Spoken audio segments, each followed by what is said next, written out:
நண்பர்களுக்கு வணக்கம். இன்னைக்கு நம்ம பார்க்கக்கூடிய சிறுகதையினுடைய தலைப்பு காத்திருக்கிறாள். தப்பென்று அந்த துப்பாக்கியிலிருந்து கிளம்பிய தோட்டா அவனை கீழே விழ வைப்பதை கதவு சந்து வழியாக பார்த்தாள். சுட்டவனின் முதுகு மட்டுமே தெரிந்தது. கீழே விழுந்தவனை இவளால் நன்றாக பார்க்க முடிந்தது. ஈரல் குலை நடுங்க நடந்து கொண்டிருந்தாள் பொன்னம்மா. நடந்து கொண்டிருந்தாள் என்பதை விட ஓடுவது போலத்தான் இருந்தது நடை. சுற்றும் முற்றும் பார்த்து நடப்பதை பார்த்தால் பயந்து ஓடுவது போலவும் தெரிகிறது. ஏதாவது தப்புத்தண்டா செய்துவிட்டு ஓடுகிறாளா? தெரியவில்லை.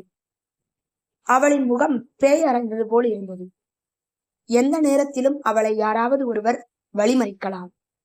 அது போலீஸாகவும் இருக்கலாம், அல்லது அந்த கூட்டத்திலிருந்து ஒருவராக இருக்கலாம். எங்கு போவது என்று இலக்கில்லாமல் ஓடிக்கொண்டிருந்தாள். இரவு மணி 10 இருக்கலாம். அவளுக்கு ஒன்றும் புரியவில்லை. எங்கு ஓடுவது?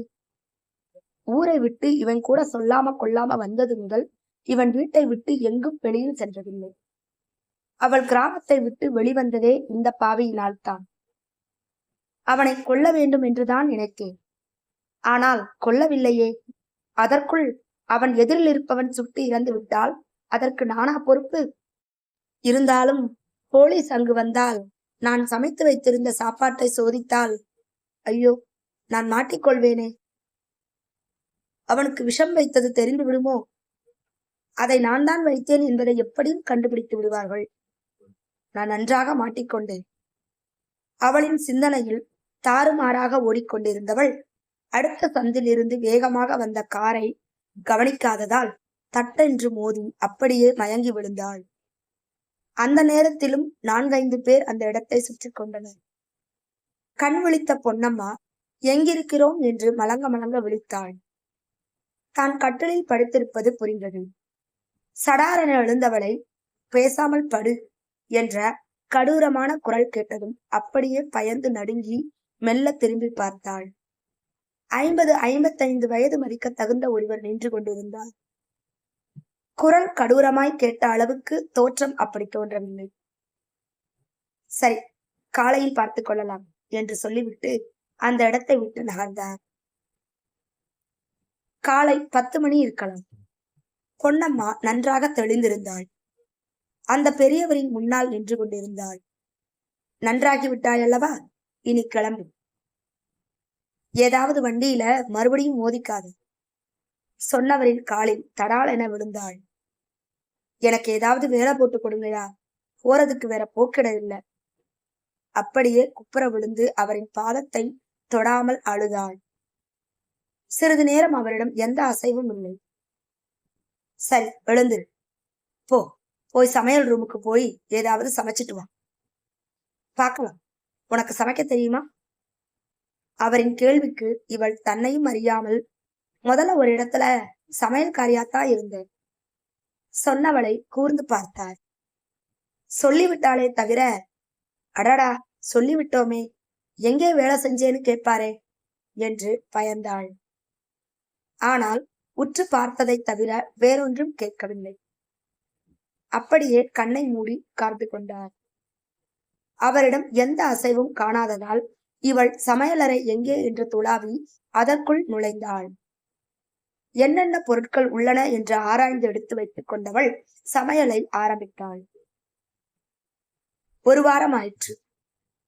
அந்த பெரியவர் எங்கும் செல்வதாக காணோம்.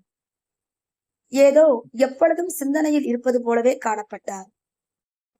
இவளுக்கு குன்னடிப்பட்டு விழுந்தவன் ஞாபகம் வந்தது. இந்நேரம் அவளை எப்படியெல்லாம் பாராட்டி பேசியிருப்பான். பாவி, பேசி பேசியே என் வாழ்க்கையை கெடுத்தான். விட்டிருந்தா என்னை கொண்டு போய் வித்திருப்பான். அதை நினைத்தவுடன் அவளுக்கு தன்னையும் அறியாமல் ஜிவ்வென்று கோபம் வந்தது. இந்த மாதிரி ஆட்கள் எல்லாம் இருப்பதை விட போவதே மேல். பெரியவருக்கு ஓரளவு ஏற்கக்கூடிய சமையல்காரியாகிவிட்டாள். ஆனால் வெளியே போய் ஏதாவது வாங்குவதென்றாலும் பயந்து நடுங்க ஆரம்பித்தாள். அந்த கூட்டத்தாரின் கண்களில் பட்டு விடுவோம் என்ற பயத்திலேயே இருந்தாள். பொன்னம்மாள் கிராமத்தில் இருந்தவரை அவள் கனவே திரைப்படத்தில் வரும் கதாநாயகிகளை பற்றியதாகவே இருக்கும். அவள் நல்ல சிவப்பாய் இருந்ததால் அவளுடைய கனவுகளே வேறு மாதிரியாகத்தான் இருந்தது. தன்னை விட அழகான பெண்கள் யாருமே இல்லை. தன்னையும் கூட்டிச் செல்ல கண்டிப்பாய் திரைப்படத்தில் வரும் கதாநாயகன் போல் ஒருவன் வருவான் என்ற கற்பனையிலேயே இருந்தாள். அந்த நேரம் வாட்டசாட்டமாய் அந்த ஊருக்கு ஒரு திரைப்படத்துக்கு லொகேஷன் பார்க்க வந்த சதீஷ் என்பவன் கண்ணில் இவள் பட்டாள். இவள் கதாநாயகியாய் காணும் கனவை அவன் உபயோகப்படுத்திக் கொண்டான். அவனை நம்பி அந்த ஊரை விட்டு கிளம்பி விட்டாள் இவள். அவளை தான் தங்கியிருந்த வீட்டுக்கே கூட்டிச் சென்று சமையல் மற்றும் சில வேலைகளுக்கு உபயோகப்படுத்தி கொண்டவன் எப்படியும் உன்னை கதாநாயகி ஆக்கியே தீர்வேன் என்று அவ்வப்போது உறுதிமொழிகளும் கொடுத்து கொண்டிருந்தான். அன்று இரவு இவனை காண 4-5 பெண்களும் ஆண்களும் உள்ளே வந்தனர். இவள்தான் கதவை திறந்து விட்டாள். அவர்கள் இவளை வியப்புடன் உற்று உற்று பார்த்து, யாரையோ தள்ளிட்டு வந்து வச்சிருக்கான் போல என்று பேசிக்கொள்வதை கூட இவள் காதுகள் கேட்டன. சட்டென்று வெளியே வந்தவன் இவளை பார்த்து, இங்க பாரு, இன்னைக்கு நைட் இங்க ஒரு பார்ட்டி இருக்கு, உன்னுடைய ஸ்பெஷல் பிரியாணிய இன்னைக்கு சமைச்சு எங்களுக்கு கொடுக்குற என்று அவளை சமையல் அறை பக்கம் தள்ளிவிட்டு கதவை சாத்தி விட்டான். இவள் சமையல் வேலைகளை கவனித்துக் கொண்டிருந்தாலும் வெளியே அவ்வப்பொழுது கூச்சலும் கும்மாளமுமாய் இருப்பதை காதில் கேட்டுக்கொண்டுதான் இருந்தான். ஒரு முறை ஆவல் தாங்காமல் சாத்தியிருந்த கதவை மெல்லமாய் திறந்தவள் அவர்கள் இருந்த கோலத்தைக் கண்டு அருவருப்புடன் கதவை சாத்தினான். ஆத்திரமாக வந்தது அவளுக்கு. ச, என்ன கன்றாவி! சொல்லிக் கொண்டிருந்தவளுக்கு வெளியே பேசிக்கொள்வது இப்பொழுது காதில் விழுந்தது. என்னடா, இவ உண்மையிலேயே சமையல்காரிதானா இல்ல? அவர்கள் கெக்கலிட்டு சிரிப்பது கேட்டது. சத்தம் போடாது, இவளுக்கு விலை பேசிட்டு அடுத்த வாரம் பாம்பே பாற்றுக்கு தள்ளி விட்டுடலாம்னு இருக்கிறேன். இவன் சொல்வது காதில் ஈயத்தை காய்ச்சி ஊத்துவது போல இருந்தது. அவளின் உடலும் உள்ளமும் பயந்து நடுங்கியது. இவன் தன்னை விற்றுவிடத்தான் இவ்வளவு நாட்களாக இங்கு வைத்திருக்கிறான். இங்கிருந்து எப்படி தப்பிப்பது என்று சிந்தித்தாள். திடீரென்று அவளுக்கு ஞாபகம் வந்தது. வெளியே கிடந்த மூட்டைப்பூச்சி மருந்து பாட்டில் ஒன்றை சமையல் அறையை ஒட்டி உள்ள பாத்ரூமில் கொண்டு வந்து வைத்திருந்ததை சத்தமில்லாமல் பாத்ரூம் கதவை திறந்து அதை தேடினார். அகப்பட்டுக் கொண்டார். எடுத்து வந்தவள் அவர்களுக்கு எடுத்து செல்வதற்கு வைத்திருந்த உணவு பதார்த்தங்களில் அவனுக்கென்று தனியாக ஒரு தட்டை எடுத்து அதில் சுட சுட பிரியாணியையும் அதன் மேல் இந்த மருந்தையும் ஊற்றி வைத்து விட்டான். அவைகளை ஒழுங்காக அடுக்கி இந்த தட்டை மட்டும் அடையாளம் தெரிவதற்காக தன் கையருகில் இருப்பது போல வைத்துக் கொண்டான். வெளியே போனதும் இந்த தட்டை அவன் கையில் கொடுக்க வேண்டும் என்று முடிவு செய்து இரு கைகளால் தட்டை எடுத்துக்கொண்டு தோளால் கதவை மெல்ல திறக்க முயற்சி செய்தான். அப்பொழுது வெளியே காரசாரமாய் பேசிக் கொள்வதும் திடீரென டப்பென்ற சத்தம் கேட்டவள் பயந்து நடுங்கி அப்படியே கையில் வைத்திருந்த தட்டை அங்கிருந்த மேடை மேல் வைத்துவிட்டு கதவு சந்து வழியாக பார்த்தான். குண்டுபட்டு அவன் கீழே விழுவதையும் சுட்டவன் முதுகை காட்டிக்கொண்டு நிற்பதையும் பார்த்தான். உடனே பாத்ரூமுக்குள் நுழைந்து வெளிப்புறம் வருவதற்கு வழி இருந்ததால் அதை தள்ளி திறந்து வெளியே வந்தவள் கிடுகிடுவென அந்த இடத்தை விட்டு நடக்க ஆரம்பித்து விட்டாள். அந்த இருட்டு, கொட்டி கிடந்த கழிவுகள் எதுவும் அவளுக்கு தெரியவில்லை. இந்த இடத்தை விட்டு போனால் போதும் என்று ஓட ஆரம்பித்து விட்டாள். மாலை 4 மணி இருக்கும். கதவு தட்டப்பட்டது. இவள் கதவை திறந்தாள். வெளியே போலீஸ் நின்று கொண்டிருந்தது. அப்படியே வெளவெளத்து போனது. போச்சு, கடைசியில கண்டுபிடிச்சிட்டாங்க. கால்கள் சோர்ந்து வாய் உலர்ந்து விட்டது. வீட்டுல யார் இருக்காங்க? அதிகாரமான குரல். இவள் பிரம்மை பிடித்தார் போல் நின்று கொண்டிருந்தாள். இன்னத்தாமா? மீண்டும் அந்த குரல். அதற்குள் சத்தம் கேட்டு உள்ளே இருந்த பெரியவர் வெளியே வந்து போலீஸை பார்த்ததும், வாங்க இன்ஸ்பெக்டர் என்றார். பொன்னம்மாளை ஒதுக்கி தள்ளி உள்ளே வந்த இன்ஸ்பெக்டரும் போலீஸ்காரர்களும், சாரி சார், நீங்க ஓய்வு பெற்ற போலீஸ் ஆபீசர் ஆனாலும் என் கடமையை செய்யறேன் என்று பணிவுடன் சொன்னவர், அந்த பையனை சுட்டதுக்கு உங்களை கைது செய்யறேன்.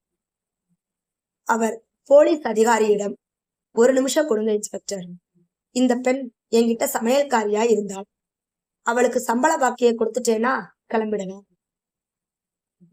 இந்தாமா என்று அங்கிருந்த டேபிள் டிராயரில் இருந்து பணத்தை எடுத்து கொடுத்தவர், இந்த பணத்தை வாங்கிக்கிட்டு எங்கேயாவது பிழைச்சுக்கும் என்று சொன்னார்.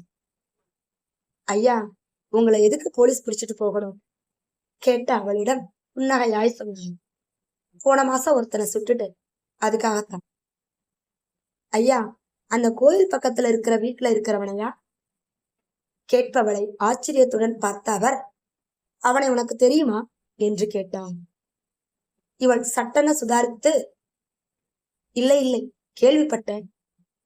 அவனை எதுக்காக ஐயா என்று இழுத்தவளிடம், என்னோட ஒரே பொண்ணை ஏமாத்தி அவளை தற்கொலை பண்ணிக்க வச்சவன வேற என்ன செய்ய சொல்ற?